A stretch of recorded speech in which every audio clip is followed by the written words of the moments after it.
Imagine finding out your mother passed away from a Facebook post, or being called to your father's deathbed and hearing regret surface after decades of religious loyalty.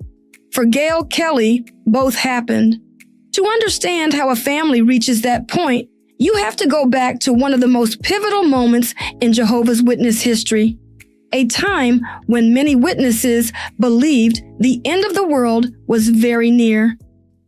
My 1975 experience, for those of you who don't know what 1975, the significance of that date is September of 1975, Armageddon was supposed to come.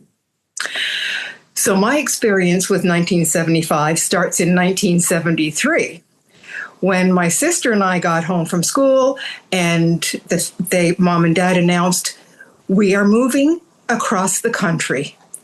The need is great where we're going, and Armageddon is coming, they said, in 1975 in September. And they want us, or the general population of the witnesses, to sell your house, quit your job, go do missionary work where the need is great, because that will, I guess, help you get into the new order. It will help you survive Armageddon if you get these good points that you did that. So that's what Dad decided we were going to do. Dad quit work. We sold a 2-story, 4-bedroom, 2-bathroom house in a beautiful subdivision.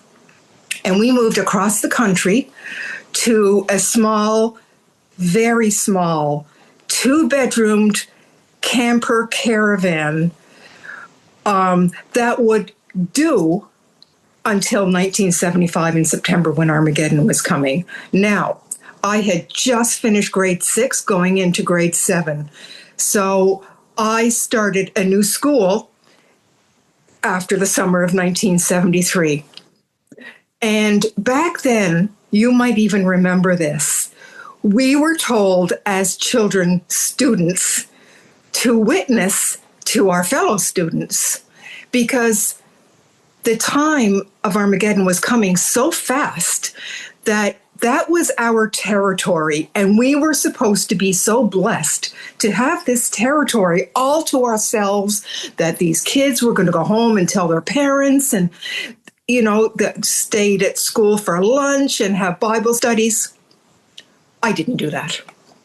I did not tell anybody in my new school that I was a Jehovah's Witness. I just hung out with, this was the school I moved to where I stayed at lunch. So they had sports programs going on at lunchtime. Nothing, of course, was allowed after school, but we were bused there, bused back. Loved the whole experience of grade 7 and grade 8. Learned a lot. That's where I learned. The senior highs were doing their grade 11 and 12 courses for business, and that's what I learned. That's what I'm going to do. And then the hammer dropped at grade 8. We're moving again. We ran out of money. And this was at the end of grade 8. So this would have been, we moved in May. I passed that grade 8 early, so I could move to another part of the country, to another congregation. Now, the congregation that we went to for my grade 7, grade 8 had about 15 members, and we were 4 of them. And there was an elder, and then Dad was the other elder. So then we moved again. An elder in this new congregation was able to get Dad a job and us to rent an apartment. This was still May, June. September is still looming. And you're still, even when you're going to school, you are with students who you are being told they are going to be destroyed at Armageddon. So your friends and your schoolmates, like, you're torn. You're having fun and you're doing this, and yet Armageddon is still looming. And so grade 9 is where I started in September of 1975, grade 9. And, you start slow in September and nothing's happening. And we're still going to meetings, and Dad's now an elder in this new congregation. And I said, why didn't Armageddon come? We moved for this. And he said, it was just a test to weed out all the non-believers. That one sentence says more about high control religion than people realize. 1975 came and went, and the world did not end. But many Jehovah's Witnesses still live with the belief that the end could come at any moment. And because of that, life decisions, relationships, and even family connections are often shaped by that mindset. So that was my experience with the 1975. And then, it just disappeared. And from what I understand now is that's not something anyone ever talks about. Remember when? Nobody talks about that. Move the family, quit your job, sell your house. I remember when I still lived at home. Remember, I escaped right after grade 12, but while I was still living at home, I remember, in high school saying off the cuff things like, when I finish school or something, you're not going to graduate because Armageddon's coming. Well, I'm in grade 10. They've already lied. So I can assume I'm going to graduate and live a long life. And so that's how I planned my life.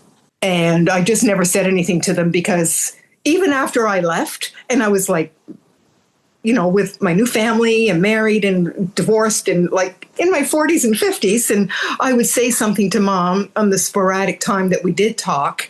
I got this job that's going to pay out a pension. Oh, you're not going to need that. I'm having a pension. I'm getting my pension now. So obviously I did need it. It's just the lies and, how they wanted to direct your life. And it's a sin how they did that. Let me ask you a question. So here you are seeing your family, because they did own property at first before they got rid of it, correct? They sold their house, right? Yes. Okay. So now you would think that they would learn something. They're not really seeing a pattern that the Watchtower is saying that the end is coming. They uproot their whole family, leave and go to another part of the country, sell their home, and then it doesn't come.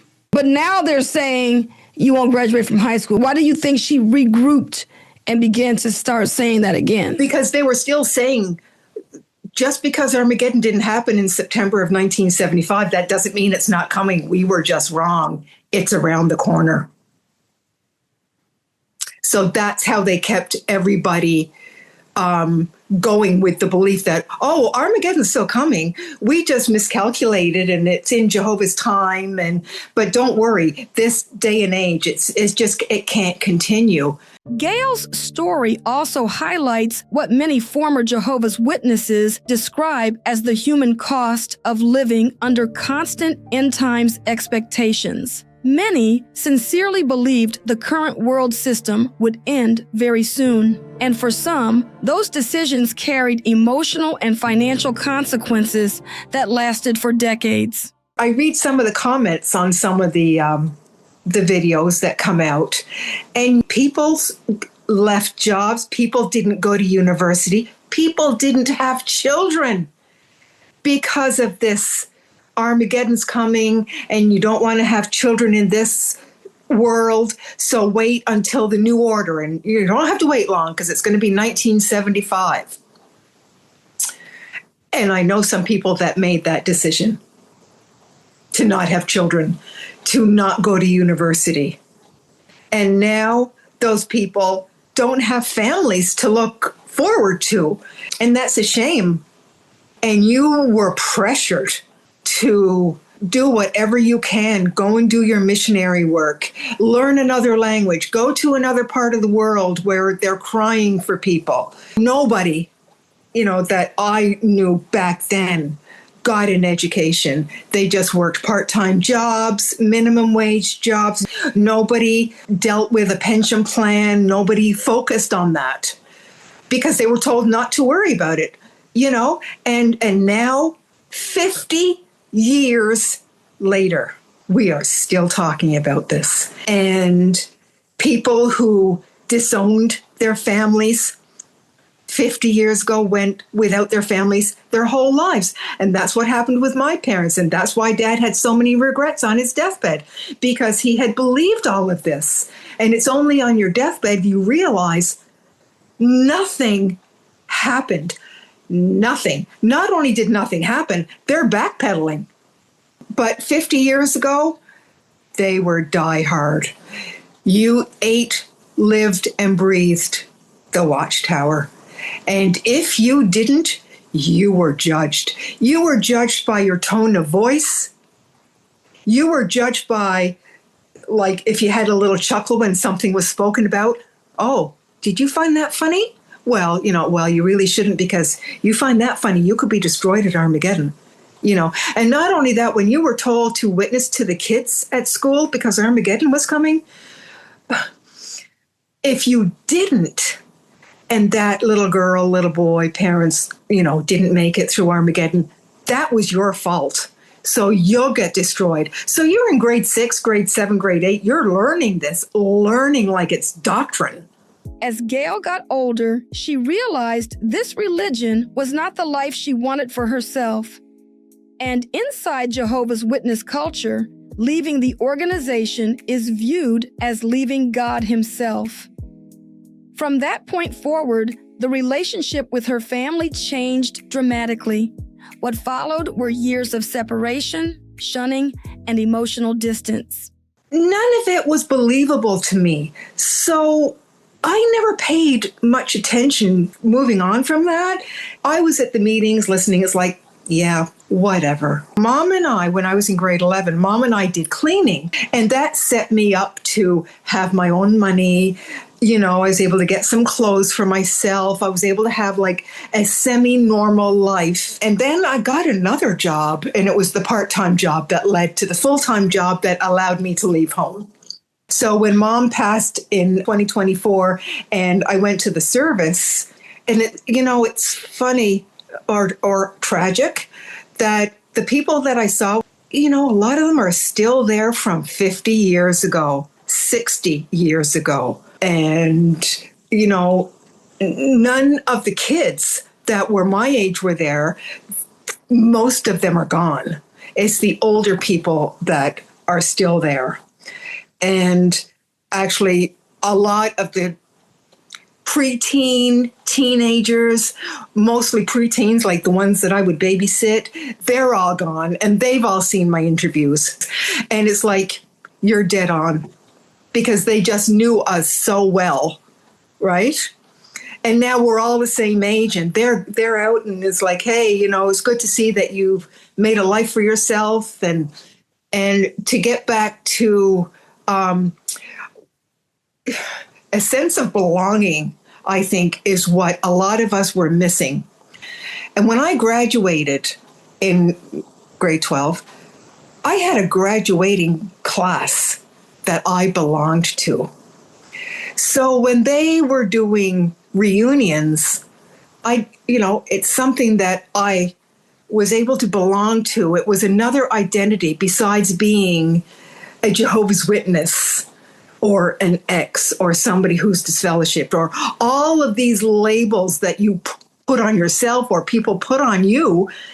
I finally had this semi-like organization that I belong to, and that has kept me very sane. The friends that I met in grade 9 and grade 10, I'm going to shout out to Natalie and Charlotte, because they're the ones that we stay connected, and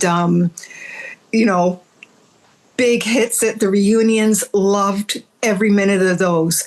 So for the people that have left and you're trying to find yourself or your tribe, your group of friends, start with your graduating class or go to your local library. And the local library here has tons of meetings scheduled and lending things. And so those are just such great resources to tap into. For Gail, the emotional consequences of leaving the religion lasted for decades. What began during the era surrounding 1975 eventually led to years of separation from the people she loved most. And in the end, the story came full circle through two deeply painful moments: a father's deathbed confession, and later, learning of her mother's passing through a Facebook obituary. For many former Jehovah's Witnesses, stories like Gail's are not just about religion. They are about family, identity, loss, and the lasting emotional cost of conditional love. Thank you for watching. And if you would like to hear the full stories behind the deathbed confession and the Facebook obituary, please check the links in the description below.